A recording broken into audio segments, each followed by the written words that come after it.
La purification et la prière. Chapitre.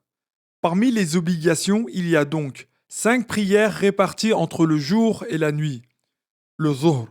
Son temps commence lorsque le soleil décline et dure jusqu'à ce que l'ombre d'un objet atteigne une longueur égale à la hauteur de l'objet, en plus de la longueur de son ombre à la culmination du soleil.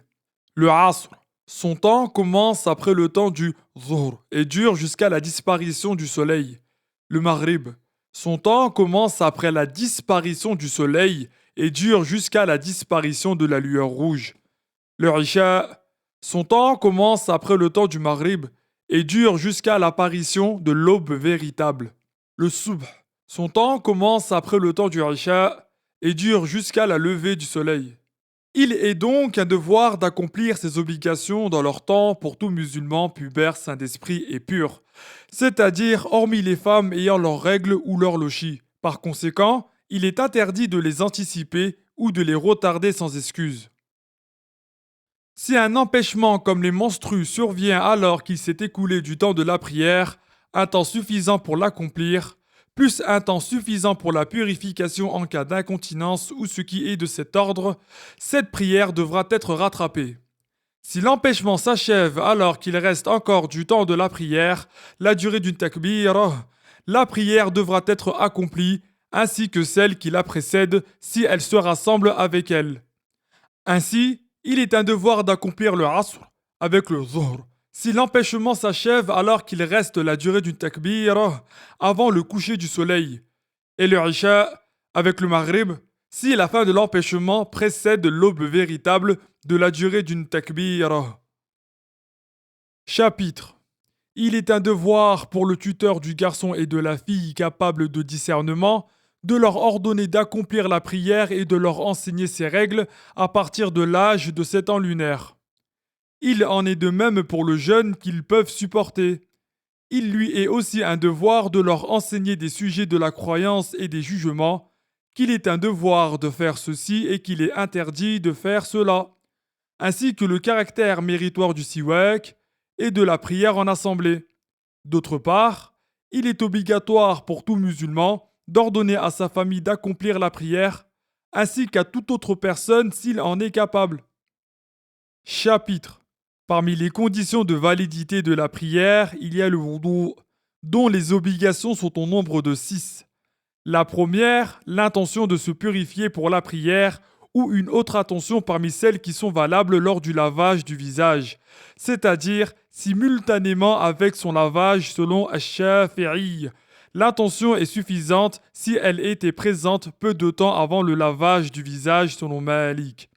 La deuxième, laver le visage en entier, de la limite habituelle du cuir chevelu jusqu'au menton et d'une oreille à l'autre, pilosité et peau, à l'exception de l'intérieur de la barbe de l'homme si elle est épaisse.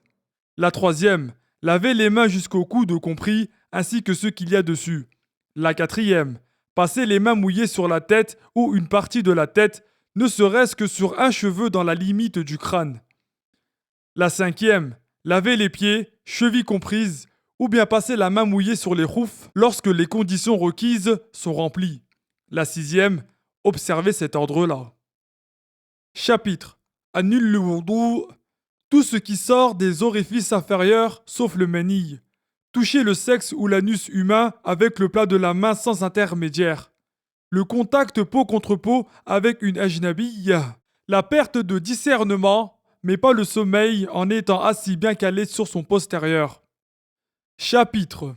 Il est un devoir de faire la toilette intime de toute substance humide sortant de l'un des orifices inférieurs autre que le manille avec de l'eau jusqu'à purifier l'endroit, ou bien en s'essuyant 3 fois ou davantage jusqu'à le nettoyer, même s'il reste des traces. L'essuyage a lieu avec un objet capable d'ôter la substance humide, pure, sec et non respectable, tel qu'une pierre ou du papier, même en présence d'eau, mais à condition que la najasa ne se soit pas déplacée et n'ait pas séché. Si la substance se déplace de l'endroit dans lequel elle s'était stabilisée ou si elle sèche, l'usage de l'eau devient obligatoire. Chapitre.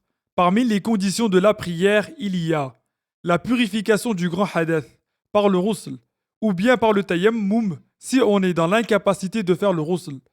5 choses la rendent obligatoire. 1. L'émission du meni. 2. Le rapport. 3. La fin des menstrues. 4. La fin des lochis. 5. Et l'accouchement. Les obligations du ghusl sont au nombre de 2.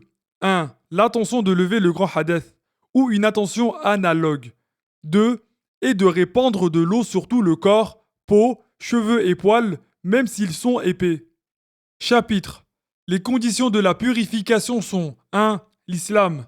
2. Le discernement. 3. L'absence de tout ce qui empêche l'eau de parvenir à ce qui est lavé. 4. L'écoulement de l'eau. 5. Que l'eau soit purificatrice, c'est-à-dire qu'elle n'ait pas perdu son nom d'eau en étant mélangée avec une substance pure qu'on peut lui éviter. Autrement dit, par la dissolution d'une substance pure comme du lait, de l'encre ou ce qui est similaire. Si l'eau a changé de sorte qu'on ne puisse plus l'appeler eau, elle n'est plus valable pour la purification. En revanche, si le changement de l'eau est dû à une substance qu'on ne peut lui éviter, comme dans le cas où elle a changé par quelque chose se trouvant dans son lieu ou sur son passage, ou ce qui est du même ordre, et dont il est difficile de protéger l'eau, cela n'a pas de conséquence. L'eau reste purificatrice, même si son changement est important. Qu'elle ne soit pas altérée par une najasa, même légèrement. Si la quantité d'eau est inférieure à 2 roulla, il est une condition qu'elle ne soit pas touchée par une najasa non tolérable et qu'elle n'ait pas été utilisée pour lever un hadith ou pour éliminer une najasa. Celui qui ne trouve pas d'eau ou bien si l'eau lui est nuisible fait le tayammum après l'entrée du temps de la prière et après l'élimination de toute najasa non tolérable avec de la terre non mélangée à autre chose, purificatrice et poussiéreuse, sur le visage puis sur les mains et les avant-bras, dans cet ordre, en prenant la terre 2 fois, en ayant l'intention de se rendre autoriser la prière obligatoire, simultanément avec le transfert et le passage des mains sur la première partie du visage. Chapitre. Celui dont le wudu est rompu, il lui est interdit d'accomplir la prière, les tours rituels autour de la Kaaba, de porter ou de toucher le mushaf, mais on l'autorise à l'enfant pour étudier. Il est interdit à quelqu'un qui est du noob de faire ces choses-là, mais aussi de réciter le Coran et de rester dans une mosquée.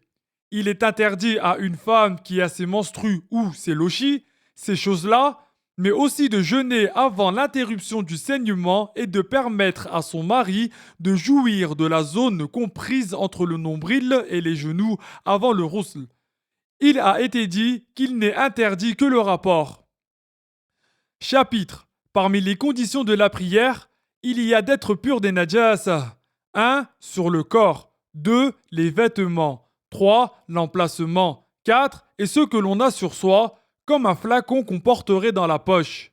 Si l'on est touché, soi-même ou ce que l'on porte, par une najasa, la prière est annulée, à moins qu'on s'en débarrasse immédiatement ou bien qu'elle soit tolérable, comme le sang de sa propre blessure. Il est un devoir d'éliminer toute najasa non tolérable en éliminant sa substance ainsi que son goût, sa couleur et son odeur avec de l'eau purificatrice. Quant à la najasa non perceptible, on l'élimine en faisant couler de l'eau dessus. La najasa non perceptible est celle dont on ne détecte ni couleur, ni goût, ni odeur. Pour ce qui est de la najasa canine, c'est en la lavant 7 fois dont une fois en mélangeant l'eau avec de la terre purificatrice. Les lavages qui font disparaître la substance et ses caractéristiques, même s'ils sont nombreux, comptent comme un seul lavage. Il est une condition que ce soit l'eau qui parvienne sur l'endroit à purifier, si l'eau est en petite quantité. Chapitre. Parmi les conditions de la prière, il y a faire face à la qibla, l'entrée du temps de la prière, d'être sur l'islam, avoir le discernement, c'est-à-dire que l'enfant ait grandi de sorte qu'il comprend la parole qui lui est adressée et sait répondre. Avoir connaissance du caractère obligatoire de cette prière, ne pas croire qu'une de ces obligations est recommandée, et couvrir la zone de pudeur avec ce qui cache la couleur de la peau. Pour les femmes libres, il s'agit de l'ensemble du corps sauf le visage et les mains, et pour les hommes, de la zone comprise entre le nombril et les genoux, de tous les côtés sauf par en dessous. Chapitre. La prière est annulée par la parole, même en prononçant deux lettres ou une lettre ayant une signification, sauf si c'est par oubli et qu'on a peu parlé. Par de nombreux mouvements, et il s'agit pour certains juristes consultes de ce qui dure le temps d'une raq'ah. Il a été dit que c'est faire 3 mouvements successifs, mais le premier avis a une argumentation plus forte. Par un mouvement excessif, par l'ajout d'un pilier gestuel, par un seul mouvement pour jouer, par le fait de manger ou boire, à moins d'avoir oublié et que ce soit peu de choses, par l'intention d'interrompre la prière, par conditionner son interruption à l'arrivée de quelque chose, par l'hésitation à le faire, par le fait d'achever un pilier en doutant de son intention d'entrer en rituel ou si ce doute se prolonge.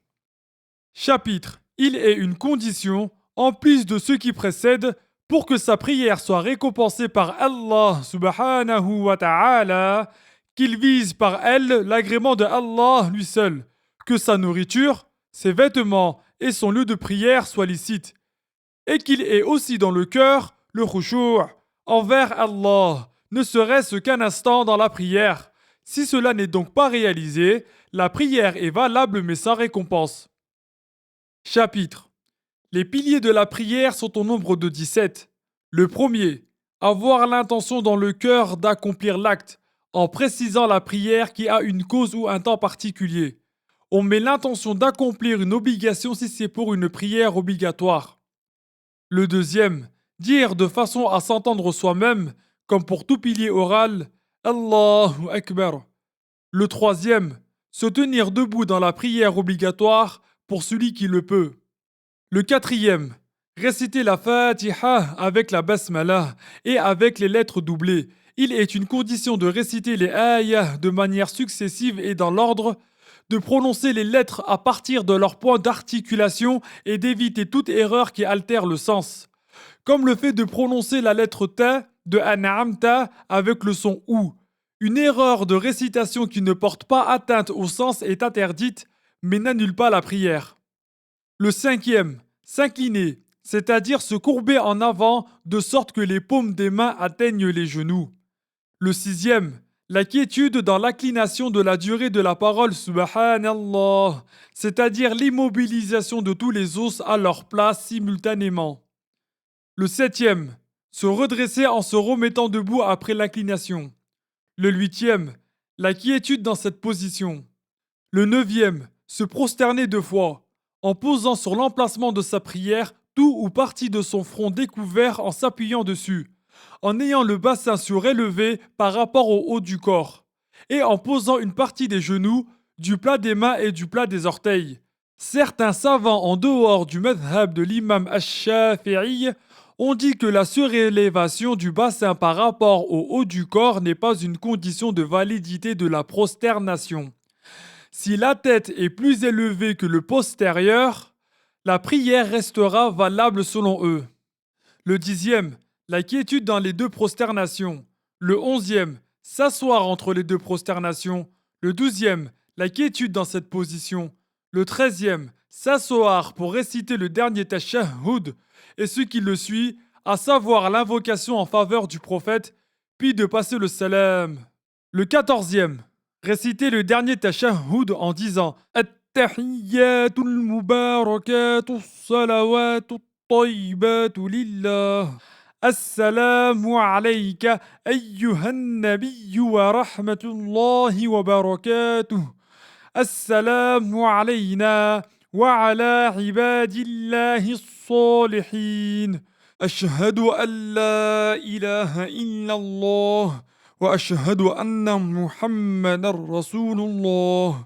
Ou bien en disant le minimum du tashahhud qui est At-tahiyyatu lillah.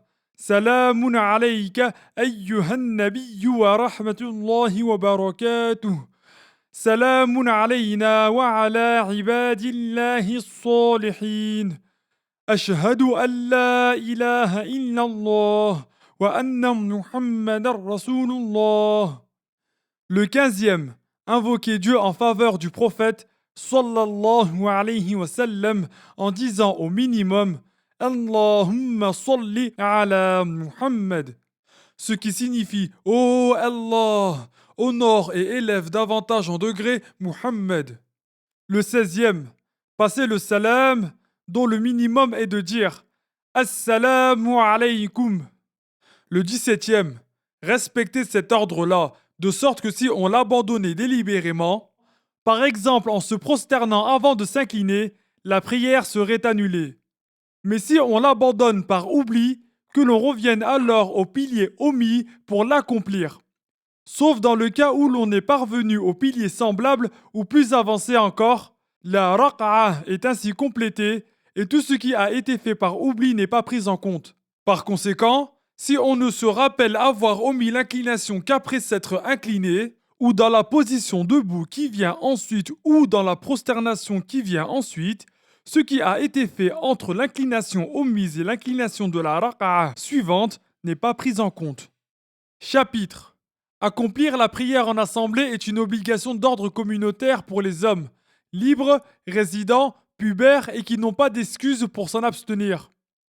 Et pour la prière du vendredi, elle leur est un devoir d'ordre personnel, s'ils sont au minimum 40, responsables, établis à vie dans ce lieu, dans des constructions et non dans des tentes, car la prière du vendredi n'est pas obligatoire pour ceux qui vivent dans des tentes. Elle est une obligation aussi pour quelqu'un qui a l'intention de résider dans la ville où a lieu la prière du vendredi 4 jours complets, c'est-à-dire outre les jours d'arrivée et de départ. Et pour quelqu'un à qui parvient l'appel d'un homme à la voix forte, situé à l'extrémité la plus proche de lui de la ville où a lieu la prière du vendredi. Les conditions de validité de la prière du vendredi sont les suivantes. Qu'elle ait lieu dans le temps du Zuhr, qu'elle soit précédée dans le temps du Zuhr par 2 discours entendus par les 40 hommes, qu'elle soit effectuée en assemblée avec eux, qu'une autre prière du vendredi ne se déroule pas simultanément avec elle dans la même ville. Par conséquent, si l'une des deux précède l'autre par la takbira d'entrée en rituel, la première est valable et celle qui est devancée ne l'est pas. Ceci vaut dans le cas où il leur est possible de se rassembler en un lieu unique. Mais si le rassemblement présente une grande difficulté, les 2 assemblées sont alors valables, celle qui devance et celle qui est devancée. Les piliers des 2 discours sont louer Allah, hamdullahi, invoquer Allah en faveur du prophète, as-salatu ala nabi, recommander la piété dans les 2 discours, citer une ayah compréhensive dans l'un des 2 discours, et invoquer Allah en faveur des croyants dans le 2e discours. Leurs conditions de validité sont être pur des 2 hadiths et des najasa sur le corps, l'emplacement et ce que l'on porte sur soi, avoir couvert la zone de pudeur, se tenir debout, s'asseoir entre les 2 discours, la successivité entre les piliers dans chaque discours et entre les 2 discours et la prière, et qu'il soit en arabe. Chapitre. Il est un devoir pour celui qui prie en étant dirigé, dans une prière du vendredi ou dans toute autre prière en assemblée, de ne pas devancer son imam dans l'emplacement et dans la takbira de l'entrée en rituel. Bien plus, la simultanéité dans la takbira de l'entrée en rituel invalide la prière et elle est déconseillée pour tout le reste, sauf pour dire Amin. Il est interdit de le devancer d'un pilier gestuel. La prière est annulée en devançant l'imam de 2 piliers gestuels successifs longs ou bien d'un long et d'un court sans excuse. De même, la prière est annulée en étant en retard par rapport à l'imam de ces 2 piliers gestuels-là sans excuse et de plus de 3 piliers longs même avec excuse. Par conséquent, si celui qui est dirigé tarde à terminer la Fatiha au point que l'imam achève son inclination et ses 2 prosternations et s'est assis pour le tashahhud, ou s'est remis debout, celui qui est dirigé rejoint l'imam dans la position qu'il a atteinte, puis accomplira une raq'a après le salam de son imam. En revanche, s'il termine la Fatiha avant cela, il continue sa prière dans l'ordre qu'il suivait. Il est un devoir d'avoir connaissance des mouvements de son imam, qu'ils soient réunis dans une mosquée ou sinon dans une limite de 300 coudées. Qu'il n'y ait pas entre eux d'obstacles empêchant le passage normal. que le déroulement de leur prière soit compatible. Il n'est donc pas valable d'accomplir une des 5 prières obligatoires en étant dirigé par quelqu'un qui accomplit une prière funéraire. De ne pas se distinguer de l'imam dans un acte recommandé quand la différence de pratique est trop apparente, soit en l'accomplissant comme en faisant le premier tashahhud, c'est-à-dire en s'asseyant pour le faire, soit en l'abandonnant comme en délaissant les 2 prosternations de l'oubli, et d'avoir l'intention d'être dirigé par l'imam lors de la takbira de l'entrée en rituel dans la prière du vendredi et avant de le suivre en l'ayant attendu longtemps dans les autres prières. Il est du devoir de l'imam d'avoir l'intention d'être imam dans la prière du vendredi, ainsi que dans la prière répétée, cette intention étant recommandée dans autre que ces deux-là. La prière répétée est celle que l'on fait une deuxième fois après l'avoir accomplie en assemblée ou bien individuellement. Chapitre: laver le mort, l'envelopper dans un linceul, faire la prière funéraire pour lui et l'enterrer sont une obligation d'ordre communautaire s'il s'agit d'un musulman né vivant. Quant au mort-né, il est un devoir de le laver, de l'envelopper dans un linceul et de l'enterrer, mais on n'accomplit pas la prière funéraire dans ce cas. Le minimum du lavage est réalisé en éliminant les najasa et en répandant de l'eau purificatrice, une fois, sur l'ensemble de son corps, sur toute sa peau et sa pilosité, même si elle est dense. Le minimum de l'enveloppement dans un linceul est réalisé avec ce qui couvre l'ensemble du corps. Il s'agit de 3 tissus pour celui qui laisse des biens dépassant le montant de ses dettes et qui n'a pas exprimé sa volonté que l'on délaisse le triplement. Le minimum pour réaliser la prière funéraire en faveur du mort, c'est d'avoir l'intention de faire la prière pour le mort, en précisant le caractère obligatoire et qu'il s'agit d'une prière funéraire. De dire Allahu Akbar en se tenant debout si on le peut, de réciter ensuite la Fatiha, puis de dire Allahu Akbar, suivi de Allahumma salli ala Muhammad, puis de dire Allahu Akbar, suivi de Allahumma ghfir lahu warhamhu, puis de redire Allahu Akbar, suivi de Assalamu alaykum. Il est indispensable d'y observer les conditions de validité de la prière et de se garder de ce qui l'annule. Le minimum de l'enterrement est d'enterrer le défunt dans une fosse qui dissimule son odeur et qui le protège des animaux sauvages. Il est recommandé de la creuser d'une profondeur équivalente à la taille de quelqu'un qui lève le bras et de l'élargir. Il est un devoir de l'orienter vers la Qibla et il n'est pas permis d'enterrer dans des caveaux.